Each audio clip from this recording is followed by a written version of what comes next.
오늘 우리에게 주시는 하나님의 말씀은 마태복음 28장 17절부터 28절입니다. 제가 봉독하겠습니다.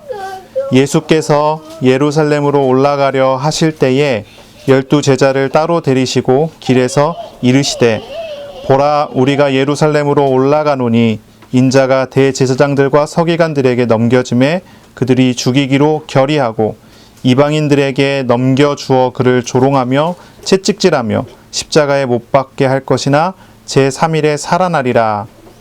그때 세베대의 아들의 어머니가 그 아들들을 데리고 예수께 와서 절하며 무엇을 구하니 예수께서 이르시되 무엇을 원하느냐 이르되 나의 이 두 아들을 주의 나라에서 하나는 주의 우편에 하나는 주의 좌편에 앉게 명하소서. 예수께서 대답하여 이르시되 너희는 너희가 구하는 것을 알지 못하는도다.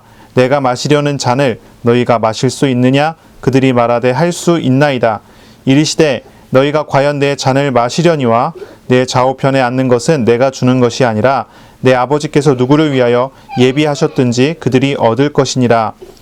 10 제자가 듣고 그 두 형제에 대하여 분이 여기거늘 예수께서 제자들을 불러다가 이르시되 이방인의 집권자들이 그들을 임의로 주관하고 그 고관들이 그들에게 권세를 부리는 줄을 너희가 알거니와 너희 중에는 그렇지 않아야 하나니 너희 중에 누구든지 크고자 하는 자는 너희를 섬기는 자가 되고 너희 중에 누구든지 으뜸이 되고자 하는 자는 너희의 종이 되어야 하리라. 인자가 온 것은 섬김을 받으려 함이 아니라 도리어 섬기려 하고 자기 목숨을 많은 사람의 대속물로 주려 함이니라. 아멘. 오늘 말씀은 마태복음 20장 17절부터 28절입니다. 천국 백성의 삶, 섬기는 사람이라는 제목으로 우리가 함께 말씀을 나누겠습니다. 우리가 복음을 듣고 예수님을 믿고 우리가 예배하러 나왔지요. 우리에게 있어서 가장 중요한 복음의 원리를 붙잡는다고 한다면 그게 무엇일까요? 우리가 가장 중요한 복음의 그 핵심을 우리가 붙잡아야 돼요. 자꾸 사람들은 이제 주변 것을 붙잡고 핵심을 자꾸 잃어버리는 일이 많거든요. 근데 그렇지 말고 복음의 핵심을 딱 붙잡아야 돼요. 그러면요, 그 주변 것들이 따라옵니다. 우리가 붙잡고 있는 게 복음의 핵심이냐 주변 것이냐 이것을 우리가 볼 수 있어야 돼요. 복음의 핵심이 무엇일까요? 복음의 핵심이 무엇일까요? 역사적으로 이렇게 봤을 때 로마가 둘로 갈라지잖아요. 그 동로마와 서로마가 갈라지고 교회도 둘로 갈라집니다. 동로마 교회와 서로마 교회. 동로마 교회는 정교회가 됩니다. 그래서 그리스 정교회, 러시아 정교회, 이 동방교회라고 부르고요. 서방교회라고 하는 것은 서로마에서 이제 된 교회죠. 로마 카톨릭 교회. 그리고 서로마의 영향 속에서 이제 서방에서 나타난 교회들이에요. 이제 종교 개혁 일어나서 개혁교회, 장로교회, 감리교회, 루터교회 이런 것들이 나왔죠. 이런 이제 교단들이 다 어디에 있냐면은 서방교회 전통에서 있는 거예요. 그래서 동방교회, 서방교회 이렇게 나눴을 때 동방교회가 주장하는 것과 서방교회가 주장하는 게 조금 달라요. 복음은 분명한데 이 복음의 내용, 주장하는 내용들이 다르단 말이죠. 어떤 거냐면 동방교회는요, 예수 그리스도의 성육신을 가장 중요하게 생각을 해요. 성육신. 그러니까 하나님이 사람이 되셔서 우리 가운데 오셨다. 그것이 가장 핵심이라고 생각을 합니다. 그래서 그 성육신에 대한 집중을 합니다. 그것을 가르치고 그것으로 모든 걸 해요. 심지어는 어느 정도냐면 그리스도의 십자가를 별로 이야기하지 않을 정도까지 가버렸어요. 같이 강조하다가 점점 바뀌어요. 이제 동방교회 같은 경우는 그리스의 이제 교회고, 이제 동방에 있는 그리스의 교회고, 그러다 보니까 그리스 철학과 이쪽의 영향을 많이 받다 보니까 점점 철학적인 대로 많이 휩쓸려 가기 시작을 한 거예요. 그래서 복음에 대한, 성경에 나오는 복음의 어떤 진리에 대한 부분에서 집중을 해서 우리가 쳐다봤을 때 거기에서 가장 철학적이고 가장 어렵고 그리고 뭔가 신비한 부분이 있다면 그게 뭐냐면은 바로 성육신인 거죠. 하나님이 사람이 되셨다. 그래서 그쪽에 계속 집중하다 보니까 그걸 계속 얘기하다가 나중에는 십자가도 얘기를 안 하게 돼버리는 거예요. 십자가는 중요하지 않다. 십자가 부활 그렇게 중요하지 않은 것처럼. 그래서 동방교회 초기에는 그렇지 않았지만 시간이 많이 지나가면서부터 동방교회가 완전히 타락해버리는 거죠. 하나님을 믿는 게 아니라 여러 우상들을 갖다 놓고 섬기기 시작하고 이런 일들이 많이 벌어지는 거예요. 막 우상들 갖다 놓고 그림 갖다 놓고 그게 이제 하나님인 것처럼, 하나님의 모습인 것처럼, 그게 거룩하다는 것처럼. 서방교회는 어떻습니까? 서방교회는요, 로마의 영향 속에 있는 라틴교회거든요. 헬라교회, 라틴교회 이렇게 좀 구분을 하기도 하는데, 서방교회 전통은 법을 중요하게 생각해요. 원래 로마라는 나라 자체가 법을 중요하게 생각했고, 이제 헬라는 철학을 중심으로 가지만, 이제 로마 쪽으로 가면은 이제 법을 중심으로 가거든요.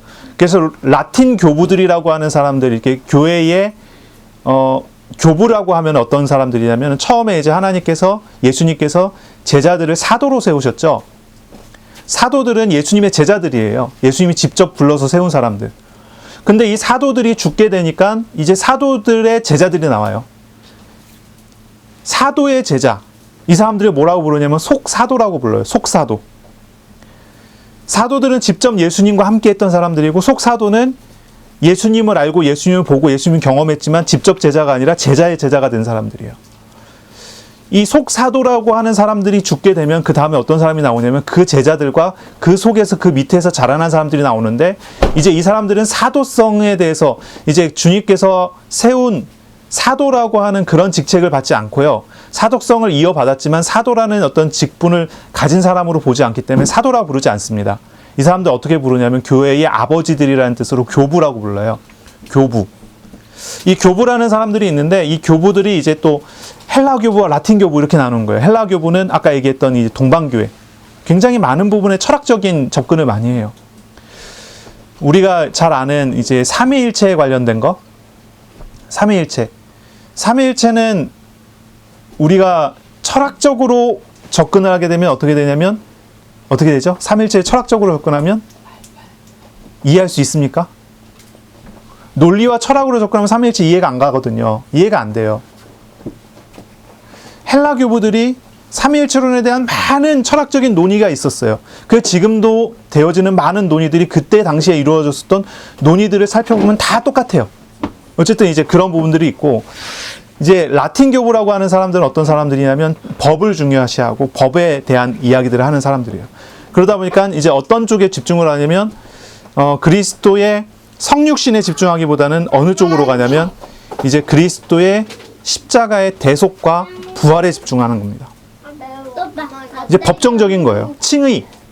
우리가 거룩하지 않지만 거룩하신 예수님에 의해서 거룩하다라고 의롭다라고 칭해졌단 말이에요. 법적으로 죄에서 해방됐고, 실제로 우리는 죄인이지만 법적으로 해방됐고, 이런 칭의와 의화, 어떤 이런 부분에 대한 논의들이 많이 돼요. 그래서 이제 동방교회, 서방교회 이제 전통들이 조금 다른데, 서방교회는 법정적인 접근으로 해서 법정적인 해석들을 많이 내놓고요. 물론 이제 어려운 철학적인 부분들은 이제 헬라 교부들의 논의했던 거를 그냥 그대로 다 받아갖고 배웁니다. 그러면서 이제 이런 부분들이 전개가 되는데, 자, 어떤 걸까요? 한번 생각해 보세요. 동방교회, 지금 역사를 좀 이야기를 했는데, 동방교회는 성육신에만 이야기를 해요. 지금도 그리스 정교회나 러시아 정교회를 가면요, 그리스도의 십자가에 대한 얘기는 별로 없어요. 많이 변질이 돼버린 거예요. 뭐만 있냐면 철학적인 논의만 있고요. 성육신에 대해서만 계속 얘기를 해요. 그러면 그들이 우리와 같은 믿음을 가졌다고 얘기할 수 있을까요? 성육신을 이야기하는데 문제는 뭐냐면 사람의 죄에 대한 부분에 대한 해결책이 없단 말이죠. 우리가 구원받는다 그러면 어디서 구원을 받는 겁니까? 죄에서 구원받는 거죠. 죄와 죄의 벌, 죄의 저주에서 우리가 구원을 받는 거예요. 그런데 동방교회의 가르침을 따라가면 우리가 어떻게 구원을 받습니까? 이런 문제가 우리에게 찾아오는 겁니다. 서방교회를 가니까요, 그리스도의 십자가 부활에 대해서 이야기를 합니다. 그리스도의 십자가 부활에 대해서 얘기하고, 물론 이제 서방교회도 많이 변질이 되죠. 그렇지만 중요한 줄기는 쭉 가지고 갑니다.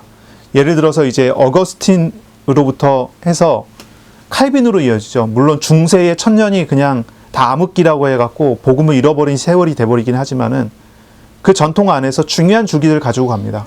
그래서 우리가 그 줄기 속에서 복음을 받고 은혜를 받고 구원을 받고 신앙생활을 하는 거죠. 복음의 핵심이 뭡니까? 성육신입니까? 복음의 핵심이 뭘까요? 십자가와 부활입니다. 십자가와 부활을 놓치면 죄 사함이 없습니다. 구원이 없습니다. 근데 동방교회는 그걸 놓쳐버렸어요. 그리고 결국 동방교회 자체는 우상숭배로 흘러가 버렸죠. 십자가와 부활이 없는 복음이 어디에 있겠습니까? 구원이 어디에 있습니까? 그리스도의 성육신 자체가 우리에게 구원을 보장해 줍니까? 그리스도께서 왜 성육신 하셨는가를 생각해 보면요, 그것에 대한 이유를 우리가 알 수 있어요. 그리스도께서 왜 성육신을 하셨습니까? 그리스도께서 하나님이 왜 사람이 되셨습니까? 하나님이 사람이 되신 이유는 자기 백성을 저희 죄에서 구원하기 위해서입니다. 이게 마태복음 1장 19절부터 21절, 23절까지 나오는 내용이죠. 마리아에게, 요셉에게 우리 하나님의 말씀은 그랬습니다. 천사를 통해 이야기했습니다. 이름을 예수라 하라. 왜 예수라고 우리 이름을 불러야 됩니까? 예수님의 출생의 이유가 거기에 나오는 거예요. 이는 저를, 자기 백성을 죄에서 구원할 자입니다. 그리스도께서는 성육신 하신 것 자체가 십자가와 부활을 위해서 성육신 하신 거예요. 그것을 하기 위해서 오신 거예요. 예수님께서 오셔서 생애를 사시고 공생애를 시작하십니다. 모든 사역을 하세요. 모든 사역 속에서 예수님의 3대 사역이 있다고 그러죠. 3대 사역 뭡니까? 가르치고 설교하고 또 병을 고치고 또 귀신을 내어 쫓는 것이다. 이 3대 사역이라고 부르는데, 이 3대 사역 자체가 뭘 이야기합니까? 왜 가르칩니까? 십자가를 가르치는 겁니다. 십자가를 위해서 가르치는 겁니다. 율법을 가르치고 복음을 가르치고 복음의 전도의 하나님의 나라를 가르칩니다. 병을 고칩니다. 예수님께서 어떻게 병을 고칩니까? 왜 병을 고칩니까? 예수님께서 그냥 병을 고치신 겁니까? 예수님께서 죄인과 세리들과 함께 어울렸어요. 죄인들과 함께 어울리시는 것은 죄인들의 죄를 그냥 사하셨기 때문입니까? 그냥 사해지는 죄라는 게 어디에 있겠어요? 그렇지 않아요. 예수님께서 친히 그들의 죄를 담당하셨도다. 예수님께서 죄를 짊어지신 거예요. 사람의 병을 고치시는데 그냥 고치신 게 아니에요. 그 사람들의 병을 짊어지신, 그것을 하시는 거예요. 귀신을 내어 쫓으십니다. 하나님 나라의 왕으로서의 권세 있으신 능력으로 귀신을 내어 쫓으십니다. 그리고 귀신 들린 죄인을 구원하십니다. 그들의 죄와 고통을 다 짊어지십니다. 예수님의 모든 사역은요, 어디에 초점이 맞춰져 있냐면 십자가와 부활에 맞춰져 있어요. 십자가와 부활. 복음이 뭐냐? 우리가 이 질문을 통해서 대답을 해야 되겠죠. 무엇이 복음입니까? 복음의 핵심은 무엇입니까? 복음은 우리 가운데 오신 예수님입니다. 복음의 핵심은 무엇입니까? 그 예수님이 십자가와 부활의 예수님이라는 것입니다. 이게 중요합니다. 오늘 본문에 보면요, 예수님께서 세 번째로 십자가와 부활에 대해서 가르치십니다. 십자가와 부활을 예수님께서 반복해서 가르치십니다. 이것이 예수님의 사역의, 공생의 사역의 가장 핵심이기 때문입니다. 제자들이 잊어버리지 않도록 반복합니다. 예수님께서 처음 가르치신 것은 신앙 고백을 들으셨을 때예요. 베드로로부터 신앙 고백을 들으셨을 때, 주는 그리스도시요 살아계신 하나님의 아들이십니다 라고 고백을 들었을 때, 너희들이 이제야 드디어 이 비밀과 이 실제를 알았구나, 내가 누군지 알았구나, 이제 내가 할 일을 가르쳐 주겠다 하고 가르쳐 주신 거예요. 그게 십자가와 부활이에요. 고난당하여 죽으시고 십자가에 죽으실 것, 그리고 다시 살아나실 것, 그리고 그것을 반복해서 또 반복해서 가르치십니다. 제자들이 이걸 배워야 합니다. 이것이 예수님의 제자 훈련의 핵심이고 예수님의 복음의 핵심이기 때문이죠. 예수님의 모든 사역은 십자가 부활로 향해 있어요. 우리가 죄를 회개하고 뉘우치고 죄에서 돌이킨다고 해서 우리가 구원을 받는 게 아닙니다. 여러분, 이걸 잘 아셔야 돼요. 내가 정말로 죄를 뉘우치고 죄에 대해서 고통스럽게 생각하고 죄를 미워하게 되고 죄를 회개하게 되고 죄에서 돌이킨다고 우리가 구원을 받습니까? 그렇지 않아요. 우리가 구원받는 그 핵심은 뭐냐면 우리의 죄를 어떻게 해결하느냐 하는 거예요. 우리가 회개한다고 죄가 없어지지 않아요. 어떤 사람이 사람을 죽이고 그것이 너무나 죄책감이 들어서 평생을 사람을 살리는 일을 한다고 해보세요. 한 사람을 죽였는데 이 사람은 평생 10,000명을 살렸어요. 그럼 1명 죽인 그 죄가 없어집니까? 그건 그대로 있고 10,000명 살린 건 10,000명 살린 거예요. 죄는 죄로 있는 것입니다. 죄 해결할 수 있는 방법이 어디에 있습니까? 성경에는요, 죄의 값은, 죄의 벌은요, 죽음이라고 그랬어요. 죽음 외에는 죄를 씻을 방법이 없어요. 사람이 죽으면 구원을 못 받는단 말이죠. 죽으면 심판을 받으니까요. 내가 단지 죄에 대해서 고민하다가 죄를 뉘우치고 죄에서 돌이키고 죄를 미워하게 된다고 해서 죄에서 구원받는 게 아니라는 말이에요. 우리가 구원받는 것은요, 오직 예수님께서, 죄 없으신 예수님께서 죄를 짊어지셨기 때문이에요. 예수님께서 십자가에서 그 값을 하나님께 치르셨기 때문이에요. 죄를 대신 짊어지시고 십자가에서 대신 죽으시는 예수님을 만나 영접하기 때문에 구원을 받는 거예요. 죄에서 해방을 받는 거지, 우리가 다른 것으로 해방받는 게 아니에요. 예수님께서, 하나님께서 사람이 되셔서 우리에게 오셨어요. 이게 이제 성육신이에요. 인카네이션. 하나님이 사람이 되셔서 오셨어요. 놀라운 사건이죠. 하나님이 우리에게 낮아지셔서 오셨어요. 우리는 하나님을 볼 수 없지만 우리가 예수님을 만나게 됐을 때 우리가 예수님을 보며 하나님을 보게 됐어요. 놀라운 사건이 벌어졌어요. 그런데 그것이 구원이 아니에요. 구원은 무엇입니까? 바로 그 예수께서 나의 죄를 지시고 십자가에 죽으시고 다시 사실 때, 그 예수님을 만났을 때 그것이 구원이 되는 거예요. 그런데 복음의 진짜 핵심이 무엇인가를 봐야 돼요. 마귀는요, 우리를 속입니다. 거짓말합니다. 죄에 관심 갖지 못하게 만들어요. 죄를 생각하지 못하게 만들어요. 죄에서 멀어지게 만들어요. 선행을 하면 되지, 이렇게 얘기하지, 죄를 회개하도록 이야기하지 않아요. 신앙생활 열심히 하면 된다고 이야기하고, 선행을 하면 된다고 얘기하고, 많은 것에서 내가 뭔가 거룩해지면 된다고 얘기를 하지, 죄를 회개하고 죄에서 돌이키고 예수 그리스도의 십자가를 붙잡도록 만들지 않단 말이에요. 오늘날 우리가 접하는 많은 책과 사람과 설교와 가르침들 한번 생각해 보세요. 회개하라고 가르치는 가르침이 얼마나 됩니까?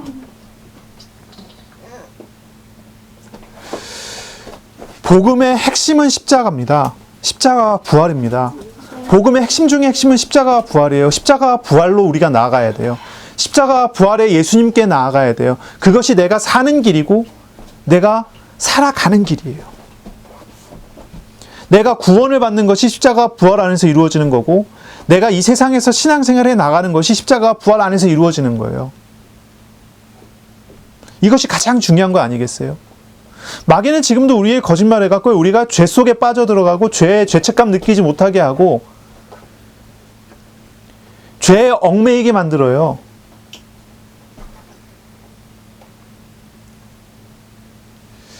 지금도 마귀는요, 우리에게 계속 죄를 심어요. 미국에 있는 팀 켈러라는 목사님은 사람들에게 죄라고 얘기하면은 오해를 자꾸 한다고 그래요. 그래서 죄라는 용어를 다른 걸로 바꿨으면 좋겠다 해서 뭐라고 제안을 했냐면, 죄라고 하지 말고 우상이라고 해보자, 이렇게 얘기를 하더라고요. 죄하고 우상하고는 같아요. 같은 말이에요. 조금 이제 그 뉘앙스나 아니면은 어떤 그런 것들이 좀 다르지만, 죄 그러면 뭔가 이제 뭐 도둑질하고 뭐 남에게 피해를 주고 이런 걸 생각하기 쉬운데, 우상 그러면 뭔가 선명하잖아요. 하나님을 대적하는 것, 이렇게 나오잖아요. 그래서 우상이라고 이제 표현하자고 이렇게 제안을 해서, 많은 교회가 지금도 죄라는 단어를 안 쓰고 우상이라는 단어를 쓰는데, 어쨌든 우상이라는 단어 자체가 죄를 이야기하는 게 맞아요. 그러니까 우리가 이렇게 이해를 하면 될 것 같아요. 마귀는요, 어떤 방법으로든요, 우상을 우리에게 심으려고 그러고,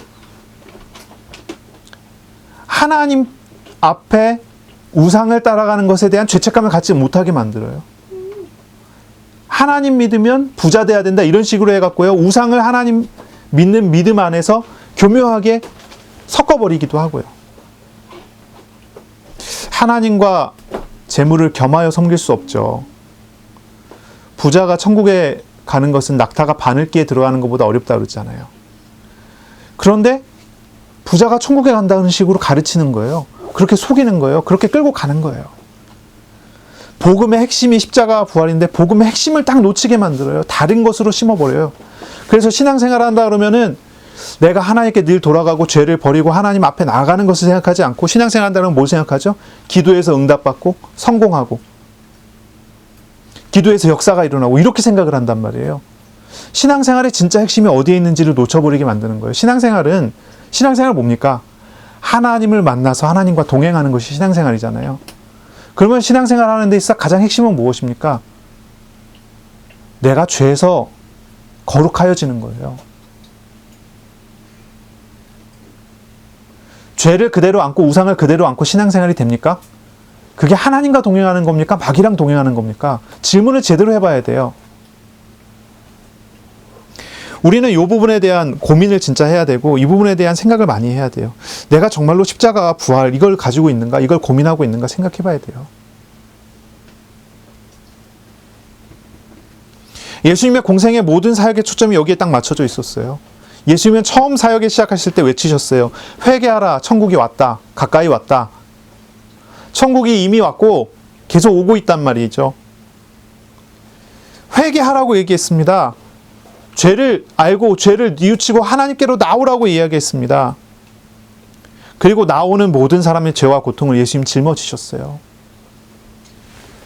예수님께서는 병든 자를 고치기 위해서 그의 모든 죄와 고통을 대신 짊어지셨어요.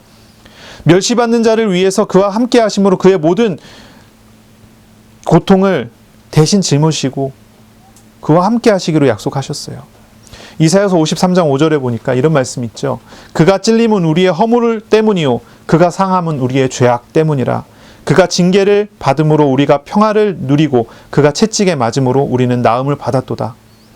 6절에 우리는 다 양 같아서 그릇 행하여 잘못 행하여 각기 제 길로 갔거늘. 우리 하나님 따라가지 않고요. 다 자기 길을 가요. 우상 따라가는 거죠. 죄의 길을 가는 거예요. 하지만 하나님께서는 여호와께서는 우리 모두의 죄악을 그에게 담당시키셨도다. 그리스도께서 오셨어요. 그리스도께서 사역하셨어요. 우리를 구원하세요. 이 모든 것 안에 무엇이 있습니까? 죄와 십자가가 있어요. 이것을 우리가 바르게 알 때 우리는 바른 신앙생활을 할 수가 있는 것입니다. 그리스도께서는 모든 사망 권세를 이기시고 부활하심으로 지금도 살아계셔서 그리스도를 영접하는 자에게 생명이 되십니다. 죄를 대신 지시고 죽음에서 생명으로 우리를 옮기시는 생명이 되세요. 십자가와 부활은요, 신앙과 삶에 있어서 가장 중요한 실제입니다.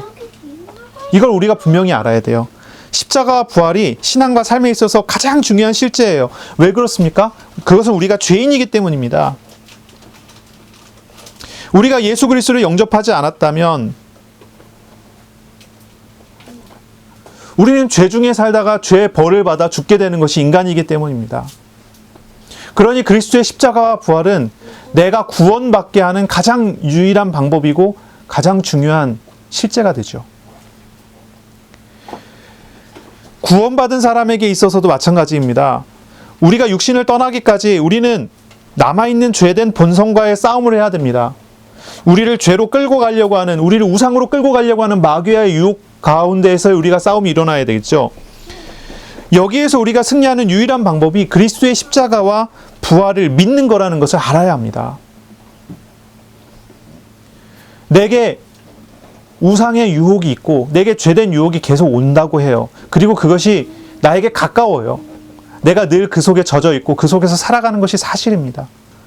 그러나 날마다 우리는 십자가를 지신, 십자가의 흔적을 가지신, 십자가의 못자국과 창자국과 가시면류관의 자국을 가지신 예수께서 나와 함께 하심을 알므로 그 모든 죄와 고통 가운데서 해방받게 되는 거죠. 날마다 우리는 그리스도 안에서 해방받게 되고 날마다 그리스도 안에서 다시 살게 되는 은혜를 받게 되는 것이죠.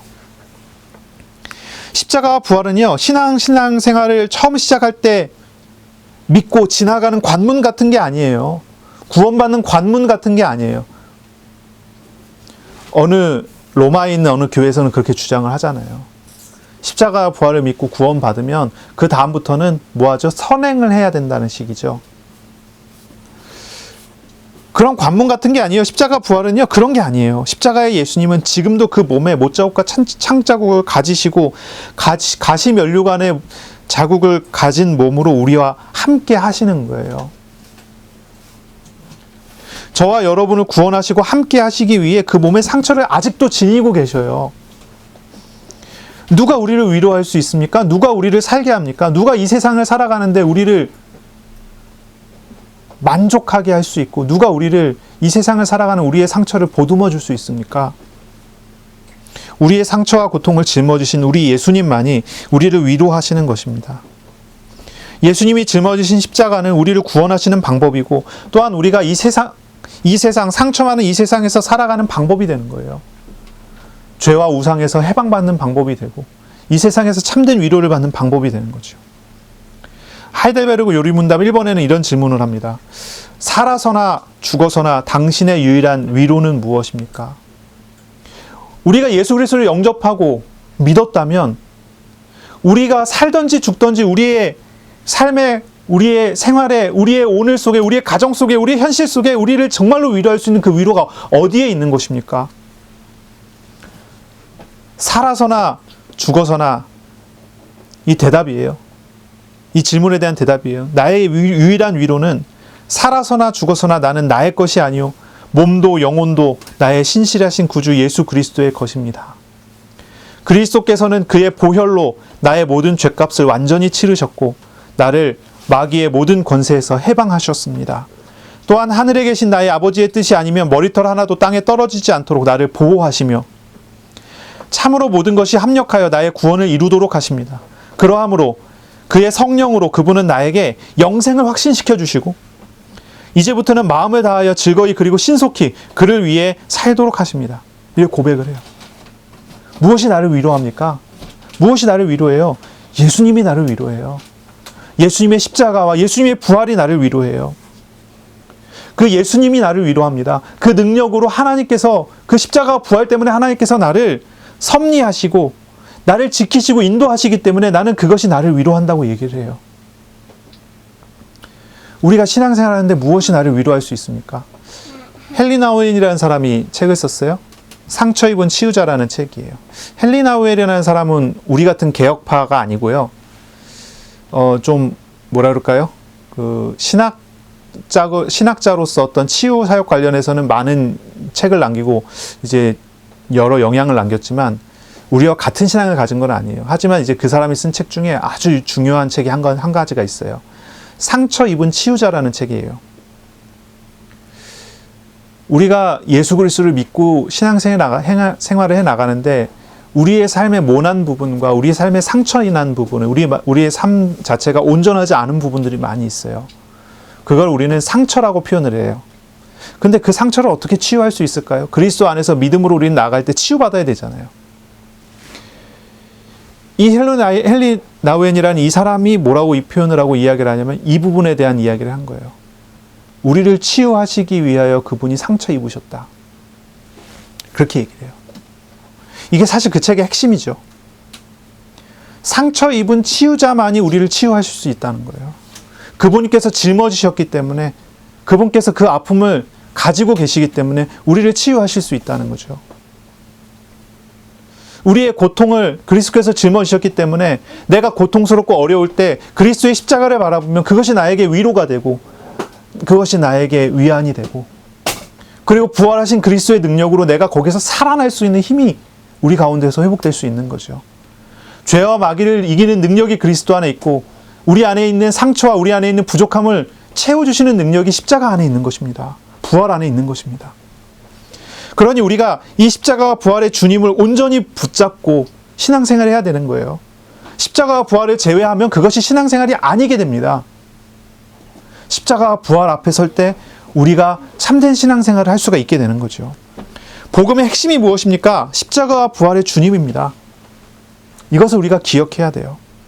예수 그리스도를 만나고 영접하는 것이 구원입니다. 그 예수님을 마음에 모시고 예수님을 섬기는 삶, 예수님과 동행하는 삶을 사는 것이 신앙생활입니다. 바로 그 예수께서 십자가와 부활의 주님이시기 때문입니다. 지식을 안다고 구원받는 게 아니에요. 지식을 가진다고 구원받는 게 아닙니다.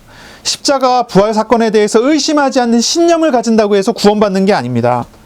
구원은요, 십자가와 부활의 예수님을 만날 때 받습니다. 십자가와 부활의 예수님을 영접하여 마음에 십자가와 부활의 예수님을 모시게 될 때 구원을 받게 되는 거예요. 십자가와 부활의 주님을 만나지 못했다면 구원을 의심해 봐야 돼요. 만약 예수님을 영접하고 만났다 하더라도 예수님을 인격적으로 만나는 생활이 되지 않는다면 신앙생활이 정상적이지 않겠죠. 그렇죠? 복음의 핵심은 십자가 부활의 예수님이에요. 십자가 부활의 예수님을 만남으로 구원을 받고 십자가와 부활의 예수님과 인격적인 교류와 교제와 나눔을 가질 때 그 사람이 어떤 거라죠? 신앙생활이 정상적으로 돼가는 거예요. 이것을 우리가 알아가야 할 것입니다. 자, 20절부터 보면요. 그렇습니다. 그때에 세베대 아들의 어머니가 그 아들들을 데리고 예수께 와서 절하여 무엇을 구하니 했습니다. 세베대의 아들들은 누구냐면 야고보와 요한입니다. 야고보와 요한의 어머니가 예수께 와서 요청을 했어요. 사실은 이제 야고보와 요한이 예수님께 요청을 하는 건데 자신들이 직접 예수님께 요청을 하지 않고 어머니께 부탁을 해서 어머니가 와서 대신 요청을 하는 식으로 그렇게 했어요.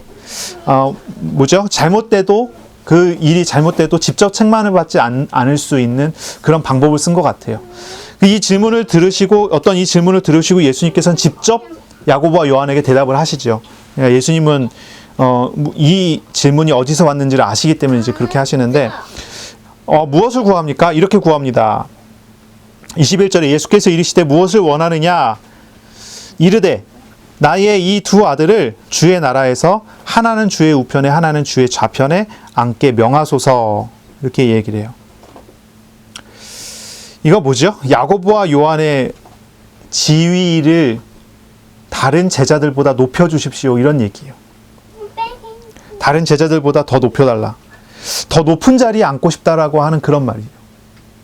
나를 더 높은 자리에 앉을 수 있도록 해주십시오. 이 아이들을 더 높게 해주십시오. 아마 여러 가지 이유를 가지고 왔겠죠. 예수님과의 관계가 더 가깝지 않습니까? 뭐 어떻지 않습니까? 저렇지 않습니까? 그렇지 않습니까? 이런 여러 가지 이유를 가지고 나온 거죠. 근데 그 요청을 들은 다른 제자 10명은 아주 화가 납니다. 왜 화를 냈을까요? 다들 비슷한 생각을 하고 있었기 때문에 화가 난 거예요. 그 자리에 욕심이 없었다면 그 얘기를 듣고 그 얘기를 보면서 왜 저러냐 이러고 있었을 건데 화를 내는 거 보니까 다른 10명의 제자들도 비슷한 생각을 한 것 같아요. 뭐죠? 하나님 나라에서 높은 자리에 앉을 수 있을까? 어떻게 하면 더 높은 자리로 갈까 하는 어떤 그런 눈치 싸움 같은 걸 하고 있었던 것 같아요. 하지만 이건 어떻습니까? 하나님 나라에 합당하지 않은 요청이죠. 아주 세상적인 요청이에요. 아주 세상적인 입장이에요. 근데 이게 반복돼요. 사실은요. 예수님께서 제자들에게 십자가와 부활에 대해서 가르쳤을 때 12제자의 대표였었던 베드로가 예수님께 나와서 뭐라고 하죠? 그리하지 마옵소서. 그때 예수님께서 뭐라고 합니까? 너가 하나님의 일은 생각하지 않고 사람의 일만 생각한다. 사단아 내 뒤로 물러가라. 제자들이 이제 베드로가 얘기했지만 사실 12제자의 대표로서 얘기한 거기 때문에 전부 다 또 그 똑같은 마음이거든요. 예수님이 십자가 부활을 얘기하는데 십자가 부활을 반대를 해요. 세상적인 생각을 가지고 있어요. 세상적인 마음을 가지고 있어요. 근데 그거에 대해서 예수님께서 또 아니라고 하니까 한쪽으로 찌그러져 있다가 또 예수님 그 얘기하면 또 그렇게 비쳤다가 또 찌그러져 있다 이런 식이에요. 반복돼요.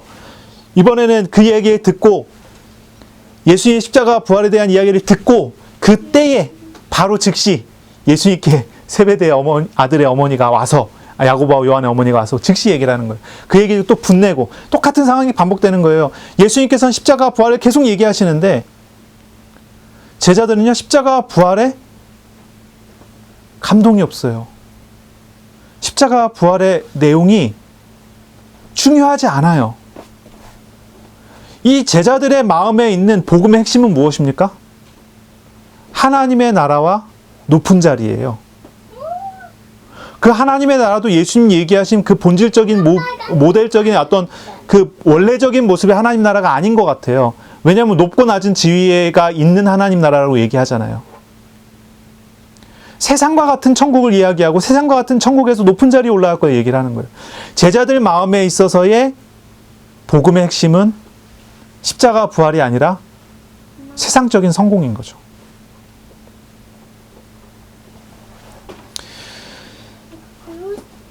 아주 세상적이고요. 아주 바르지 않아요. 우리는 복음으로 나가야 되는데 제자들은 그 복음으로 나가지 않는 것입니다. 이 십자가 부활로 나가지 않는 거예요.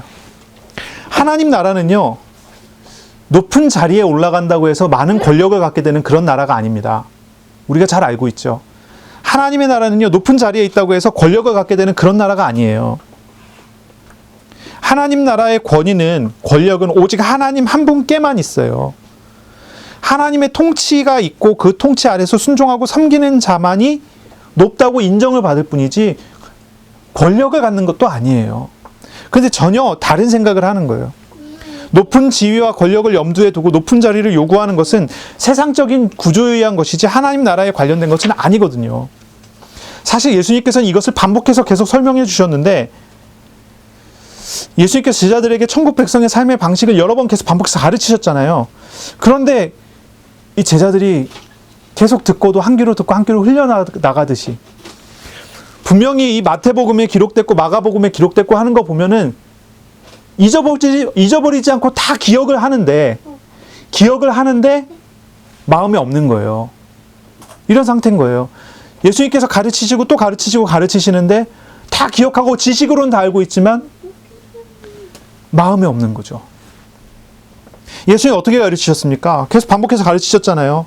4번째 강화에서부터 시작해갖고요. 이 기간 동안에 예수님 반복해서 가르치신 거예요. 천국에 들어가요? 어린아이와 같지 않으면 안 돼요.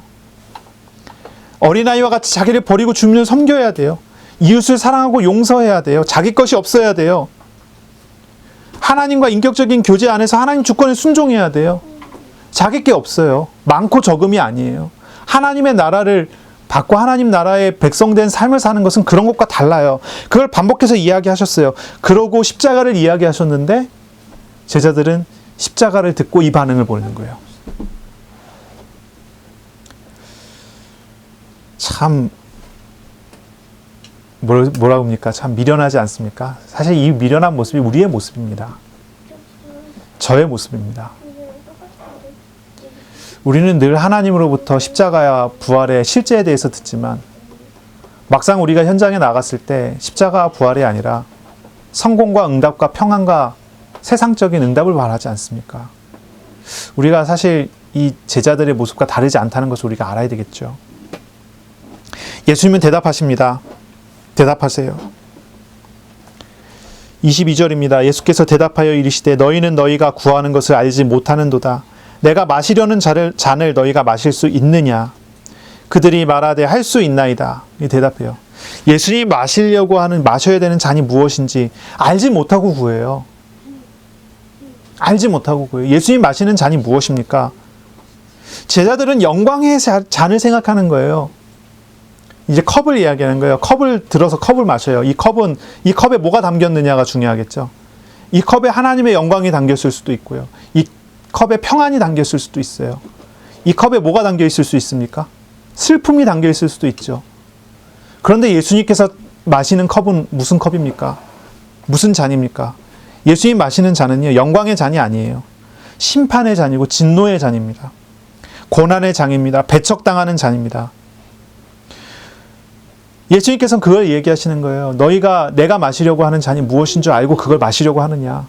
십자가 부활을 얘기했지 않느냐는 거예요. 내가 십자가 부활을 얘기했는데 너희들이 지금 이것을 요구하는구나. 내가 마실 것은 십자가 부활인데 이것을 너희가 마실 수 있느냐. 제자들이 대답합니다.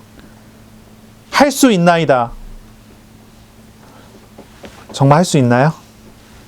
예수님 십자가에 죽으셨을 때 제자들이 잡혀서 같이 죽을까 봐 다 도망가잖아요. 수제자 베드로는요 어땠습니까? 예수님이 저주하고 부인하잖아요. 의심 많은 제자 도마는 예수님의 못자국과 창자국에 손 넣어보기 전에는 믿을 수 없다 그러잖아요. 엠마오로 향하는 두 제자는 이제 끝났다 그러고 고향으로 돌아가잖아요.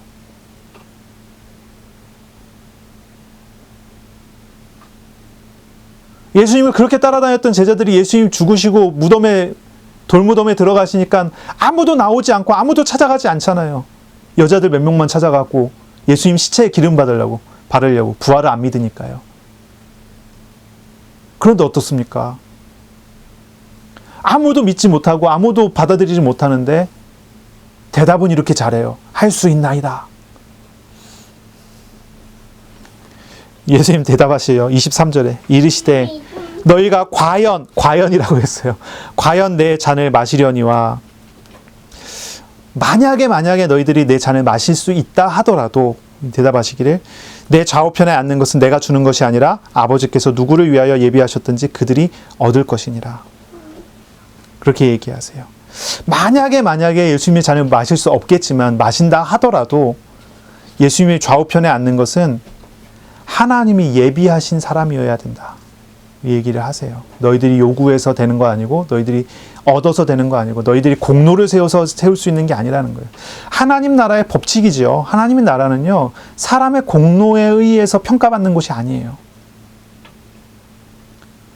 사람의 어떤 열심과 공로와 순종과 어떤 그것을 통해서 많은 것을 얻을 수 있는 그런 곳이 아니라는 거예요.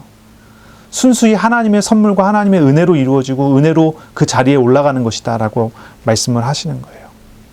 그러면 우리 예수님께서 제자들에게 가르치십니다. 천국 백성의 삶이 어때야 되는지 가르치십니다. 어떤 사람이 높은 사람인지를 가르치십니다.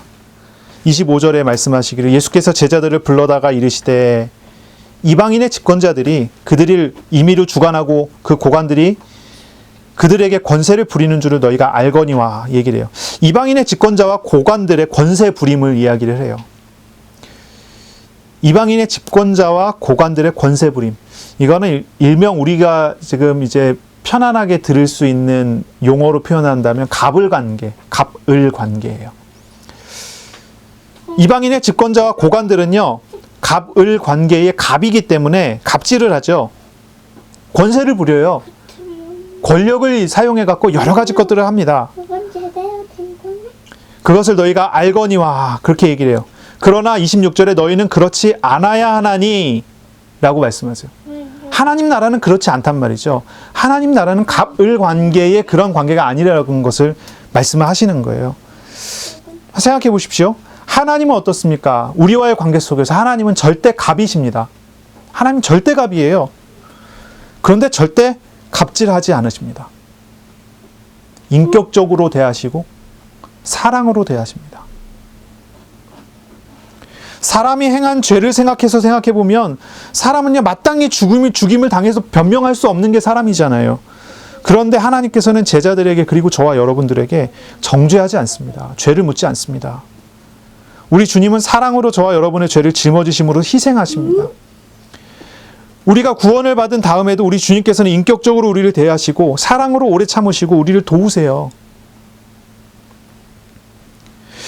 우리가 하나님 나라의 권위에 대한 이해를 해야 돼요. 하나님 나라는 어떤 것이 하나님 나라입니까? 이런 것이 하나님 나라예요. 갑을 관계가 이루어지는 것이 아닙니다. 하나님이 희생하셔서 사랑하시고 도우시는 그런 만남이 이루어지는 현장이 하나님의 나라죠. 이런 점에서 우리 주님께서는 권위에 대한 권력에 대한 세상의 가치를 완전히 뒤엎는 하나님 나라의 참된 권위가 무엇인지를 가르치시는 거예요. 세상적인 권위는 어떻습니까? 지위가 높아져서 주목과 존경을 받고 자신의 이름을 높이고 자신의 뜻을 타인에게 강요하게 되는 등의 가치 척도를 가집니다. 이제 주석가 R.T. 프랜스가 이 세상의 가치는 이렇다 이렇게 정의를 이런 식으로 표현을 해요. 그게 뭐냐면 자신의 이름을 높이고 자신의 뜻을 타인에게 강요하는 가치 척도, 이게 권력이라는 거예요. 이게 권위라는 거예요. 세상 권력이 이렇단 말이죠. 갑을 관계라는 거죠. 그런데 우리는 어떻습니까? 하나님 나라는 어떻습니까? 전혀 그렇지 않다는 것을 이야기를 해요. 이런 어떤 가치를 다 뒤엎어버립니다. 경쟁과 생존의 싸움이 아닙니다. 세상의 권력은 경쟁의 싸움이고 경쟁이에요. 누가 먼저 올라가느냐. 생존의 싸움이에요. 뒤처지면 굶게 되는, 앞서 나가면 돈 벌게 되고 권력을 갖게 되는 그런 어떤 경쟁과 생존의 싸움이 되지만 하나님 나라는 이와 달라요. 하나님의 나라는 경쟁과 생존이 아닙니다. 하나님의 사랑과 섬김으로 이루어지는 것입니다. 예수님께서는 자신을 십자가에 내어주시는 희생으로 하나님 나라의 통치자의 모범을 보이십니다. 하나님 나라의 통치자의 모범을 보이세요.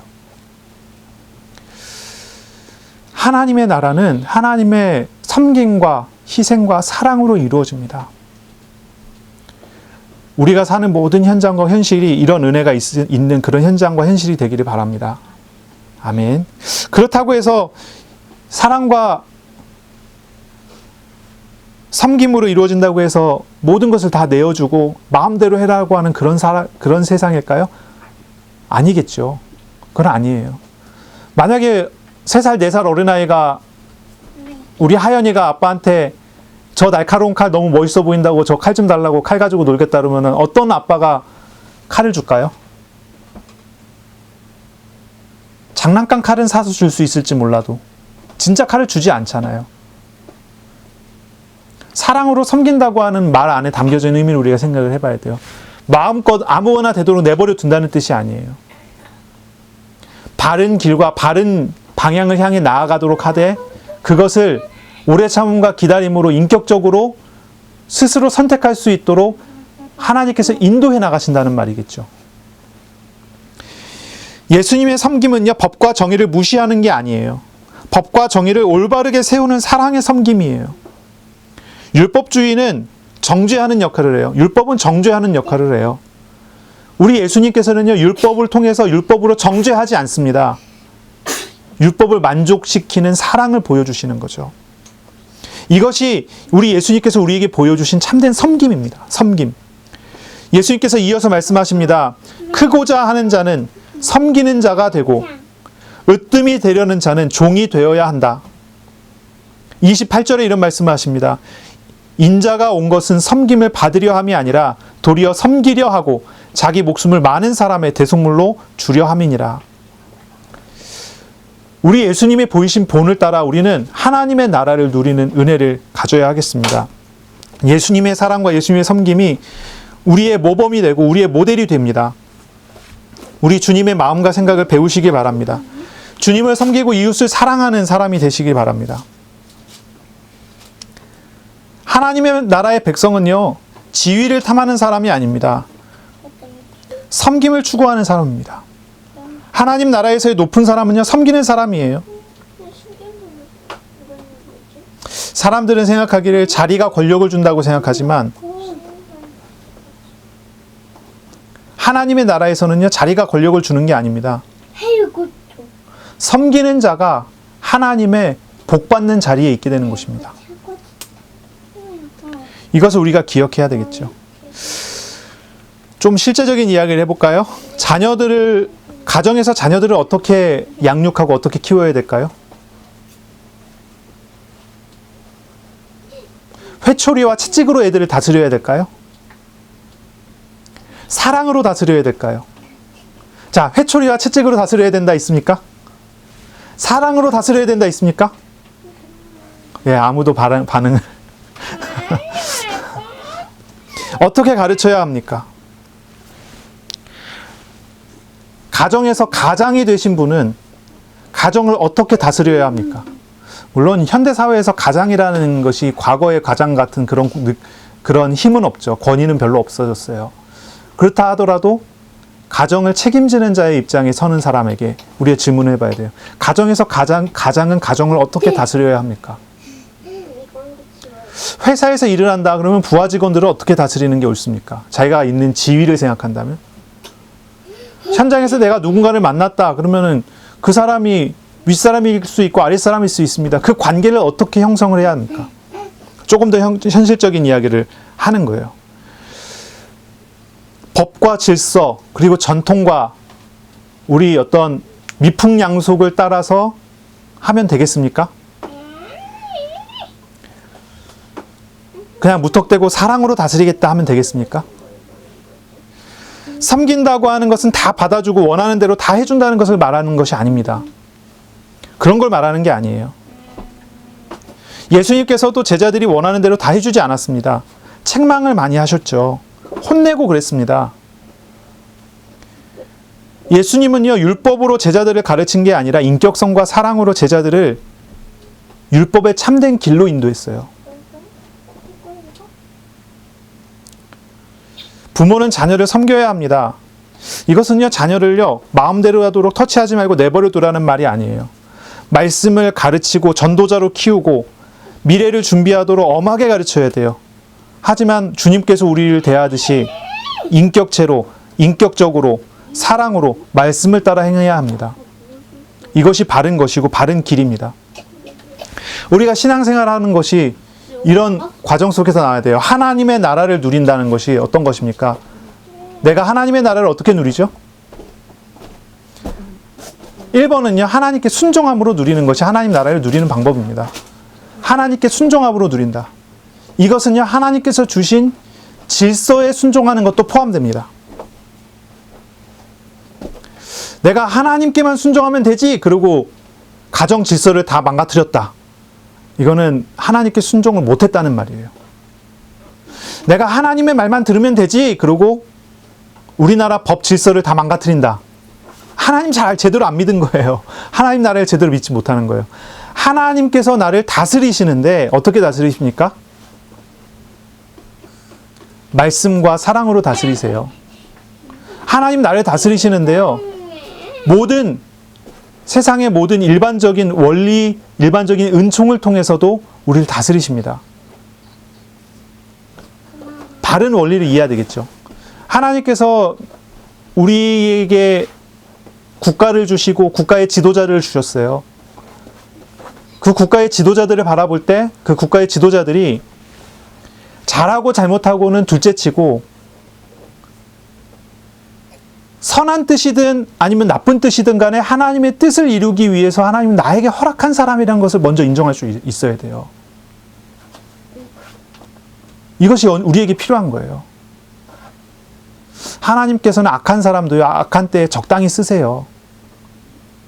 그렇죠? 하나님께서는 불신자도요, 나에게 이루시고자 하는 하나님의 일을 이루기 위해서 불신자도 적당히 쓰세요. 하나님의 주권을 믿는다고 하는 것은 그런 것입니다. 하나님의 나라를 살아간다는 것은 그런 거예요. 내가 하나님을 믿는다고 하는 것은 하나님 나에게 주어주신 오늘의 일과 오늘의 모든 상황에 하나님의 손길을 알고 신뢰하는 것입니다. 그리고 그 안에서 구체적으로 하나님의 말씀을 통해 인격적으로 하나님 나에게 하시는 일들을 따라가는 것입니다. 이게 순종이죠. 그냥 막 살아가는 것이 아니고요. 그렇다고 사랑 없이 그냥 규칙대로 막 가는 것도 아니고요. 이 모든 것들이 종합될 수 있어야 되겠죠. 그러므로 우리 부모들은요, 자녀들을요, 섬겨야 합니다. 바르게 섬겨야 돼요. 이 부모가 자녀를 섬기는 것은 부모가 자신의 위치에서 하나님 맡기신 것을 마땅히 해야 될 것을 하는 것입니다. 자녀에게 회초리를 드는 것도 그렇습니다. 자녀에게 훈계를 하는 것도 그렇습니다.